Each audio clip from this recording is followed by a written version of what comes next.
ঘোষণা করা হয়েছে।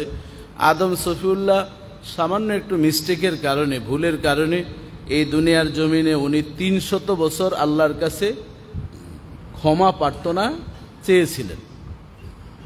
300 বছর যখন পূর্ণ হলো, এটি হচ্ছে আল্লাহর একটা কেরেশমা।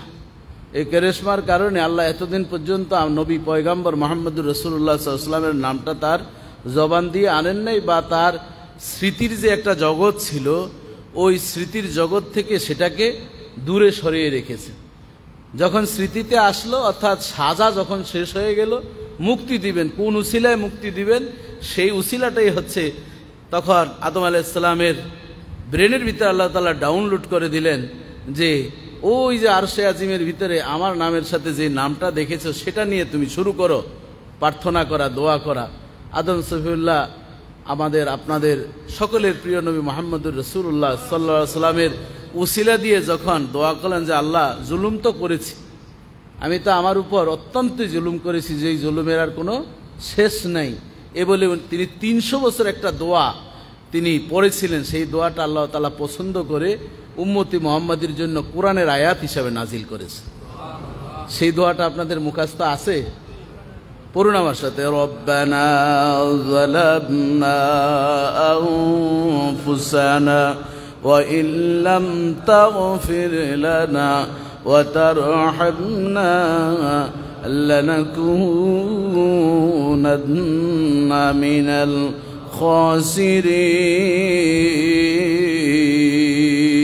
খাসিরিন। আদম সফিউল্লাহ 300 বছর একাধারে দোয়া করলেন, আল্লাহ আমি আমার আত্মার উপর, নফসের উপর জুলুম করেছি, ওয়া ইল্লাম তাগফির লানা, যদি আপনি আমাকে ক্ষমা না করেন, ওয়া তারহামনা, আপনার দয়া মায়া করুণা যদি আমার প্রতি না হয়, লানাকুনান্না মিনাল খাসিরিন, আমি তো ক্ষতিগ্রস্তের তালিকায় থাকব, ধ্বংসশীলদের অন্তর্ভুক্ত হব। 300 বছর এভাবে কান্না করার পর পয়গম্বর মুহাম্মদুর রাসূলুল্লাহ সাল্লাল্লাহু আলাইহি সাল্লামের উসিলা দিয়ে যখন দোয়া করলেন, রব্বুল আলামিন তার গুনাহকে মাফ করে সঠিক পয়গম্বর, 1 নম্বর পয়গম্বর হিসাবে তার নামটা লিপিবদ্ধ করে নিলেন। 300 বছর যখন পরিপূর্ণ হয়ে গেল, এই 300 বছর কোনো খাবারের চিন্তা আসে নাই, দুনিয়ার ভোগ বিলাসিতা বা বন্দিগি জিন্দিগি বলতে যেই শব্দ ছিল সেটা তার ডায়েরিতে ব্রেনে ছিল না। তওবা কবুল হওয়ার পর এখন মানুষের যেই মৌলিক অধিকার রয়েছে, খাদ্য, বস্ত্র, অন্ন, বাসস্থান, শিক্ষা, প্রত্যেকটা জিনিসের প্রয়োজন অনুভব করলেন আদম সফিউল্লাহ। রব্বুল আলামিন আদম সফিউল্লাহর সব চাহিদাকে পূরণ করার জন্য আল্লাহ ব্যবস্থা নিলেন। সর্বপ্রথম একটা মানুষ বেঁচে থাকার জন্য তার কি প্রয়োজন বলেন? খাবারের প্রয়োজন। বাঁচলে তো এরপর শিক্ষা, তারপর তো পোশাক। খাবারই নেই, পোশাক বানাবে কোথায় থেকে? পোশাক তো গাছের ছাল, বাকল, পাতা যা আছে সব কিছু আছে। বাবা জীবনদার আমার, আদম সফিউল্লাহ এতদিন পর্যন্ত তিনি উপবাস ছিলেন, খাদ্যের কোনো ক্ষুধা তার অনুভব হয় নাই।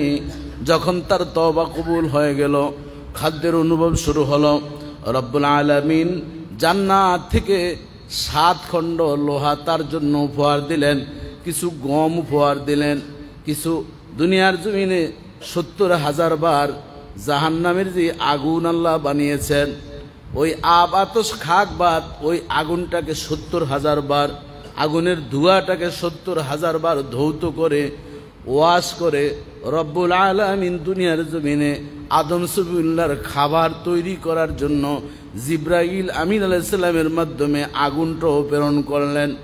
7 খণ্ড লোহা, এরপর গম, তারপর আগুন এবং 2টি জান্নাতি গরু উপহার দিলেন। রব্বুল আলামিন আদম সফিউল্লাহর মাথায় বুদ্ধি দিয়ে দিলেন, জিব্রাইল আমিন আলাইহিস সালামের মাধ্যমে লোহাগুলো টাচ করলেন। কুঠার হিসাবে, কোদাল হিসাবে, খুন্তি হিসাবে জীবন জীবিকা নির্বাহের জন্য যা যা প্রয়োজন তিনি যেই নিয়ত করে টাচ করেছেন, ওই জান্নাতি লোহাটা সেই একটা পাত্র বস্তুতে আল্লাহ তাআলা পরিণত করে দিয়েছেন। কোদালের নিয়ত করেছেন, জমিন কিভাবে তিনি চাষাবাদ করবেন, সেভাবে তার বুদ্ধি মাথায় আসলো, সেভাবে হয়ে গেল। এরপর গম আসলো জান্নাত থেকে। দুনিয়াতে যা খাবার খান এটি কিন্তু মানুষের তৈরি কিছু নয়, সব রব্বুল আলামিন জান্নাতি স্যাম্পল দুনিয়াতে আমাদেরকে উপহার দিয়ে দিয়েছে। আপনি বলবেন হুজুর জান্নাতি কি এরকমই হবে? জান্নাতেরটা হয়তো উৎকৃষ্ট হবে, আর ব্যানের ফল ফলাদিটা আপনার আগুরা স্বপ্নের চেয়ে একেবারে কোনো অংশে কম নয়। সেটা একটু ফেকিং করার কারণে দেখতে সুন্দর, আর এটা ফেকিং না করার কারণে অসুন্দর। কথা ঠিক কিনা বলেন? বাবাজি বন্ধুরা আমার, তেমনি ভাবে জান্নাতের ফল, জান্নাতের খাদ্যগুলো ফেকিং করা থাকবে, এই জন্য দেখতে খুব চমৎকার মনে হবে, কিন্তু প্রকারান্তরে প্রত্যেকটা খাদ্যের উৎপাদনের মূল জায়গা হচ্ছে আল্লাহর জান্নাত। জোরে জোরে বলেন আল্লাহু আকবার। আদম সফিউল্লাহ লোহা পেয়ে গেলেন, জব বা গম পেয়ে গেল। হাদিস শরীফে পয়গম্বর প্রিয় নবী বলেন, দুনিয়ার জমিনে ভাত এটা ছিল না, সর্বপ্রথম জব বা গম এই দুনিয়াতে জান্নাতি খাবার হিসেবে এসেছেন। আদম সফিউল্লাহ এই জব খাওয়া শুরু করলেন। গরু দিয়ে হাল চাষাবাদ যখন শুরু করলো, তাফসিরে রুহুল মানিতে এবং তাফসিরে মাজহারিতে আল্লামা কাজী সানাউল্লাহ ফারিদপুতি রহমতুল্লাহ আলাইহি বলেন, জান্নাতি যে দুইটা গরু এসেছিল, ওই দুইটা গরু কথা বলতো মানুষের মতন। কি বলতো? কথা বলতো। আদম আলাইহিস সালাম চাষাবাদ শুরু করলো। চাষাবাদ নাঙ্গল দেখছেন তো? এই নাঙ্গল কিন্তু এটার নির্মাণকারী হচ্ছেন, নির্মাতা হচ্ছেন হযরত আদম আলাইহিস সালাম। সুবহানাল্লাহ বলবেন না? নবীদের মাধ্যমে অনেক কিছু নির্মাণ হয়েছে, তোর মধ্যে নাঙ্গল হয়েছে আদম সফিউল্লাহর মাধ্যমে। যখন চাষাবাদ শুরু করলো, গরুর জবান খুলে গেল, সে আর কি পারবে না। গোট্টানি যখন শুরু করলো, আদম আলাইহিস সালাম বিরক্ত হয়ে গেলেন। এরপর জিবরাইল আমিন আলাইহিস সালাম জানালেন যে আপনার কি চাষাবাদে কোনো সমস্যা হচ্ছে, যে একটা বসে আরেকটা দাঁড়িয়ে থাকে, এদেরকে তো চালানো সম্ভব নয়। গরু যদি জবান খোলা থাকতো তাহলে একটা গরু জবাই করে খাওয়ার মতন কোনো সুযোগ ছিল? আমাদের যা গোমর আছে সব ফাঁক করে দিত গো, যে তুমি আমাকে দিয়ে কোরবানি করবা, এটা তোমার ঘুষের টাকা, আমাকে দিয়ে পারবা না। কথা ঠিক কিনা বলেন? তাহলে কিন্তু আমাদের আর ইজ্জত বলতে কিছুই কি সব কেল্লাফত হতো। সেই আদম আলাইহিস সালামের মাধ্যমে কিন্তু এই গবাদি পশুর জবানকে আল্লাহ তাআলা বন্ধ করে দিয়েছে।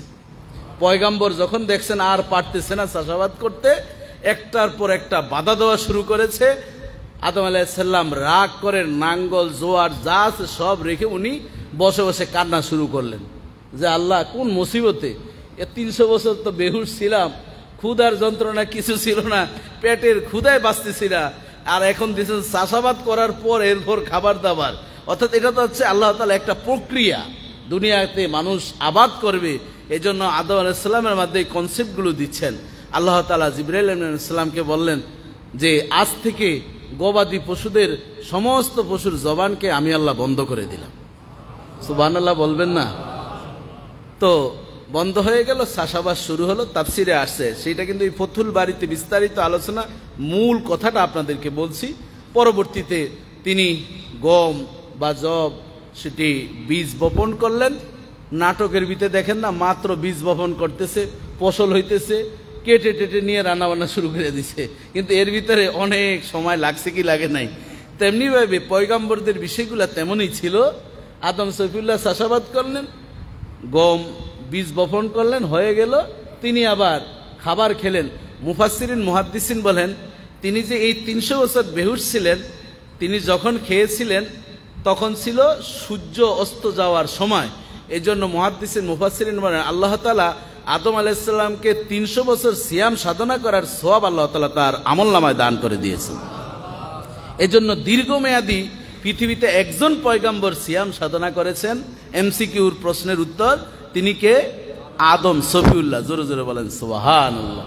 কোন পয়গম্বর কেউ 300 বছর বাঁচেনও নাই, আর সিয়াম সাধনা করার অনেক বাঁচছেন, 800, 850, 900 বছর, কিন্তু সিয়াম সাধনা 300 বছর করার মতন কোনো পয়গম্বর, কোনো মানুষ পৃথিবীতে ছিল না, এখনো নাই, কিয়ামত পর্যন্ত থাকার কোনো কি সুযোগ নেই। তাহলে এই যে তিনি 300 বছর উপবাস ছিলেন, এটা আল্লাহ তাআলার এটিও একটি কুদরতি ব্যবস্থাপনা। আর যদি সেই ব্যবস্থাপনা না হতো তাহলে এই খাবার আমরা কি পেতাম না।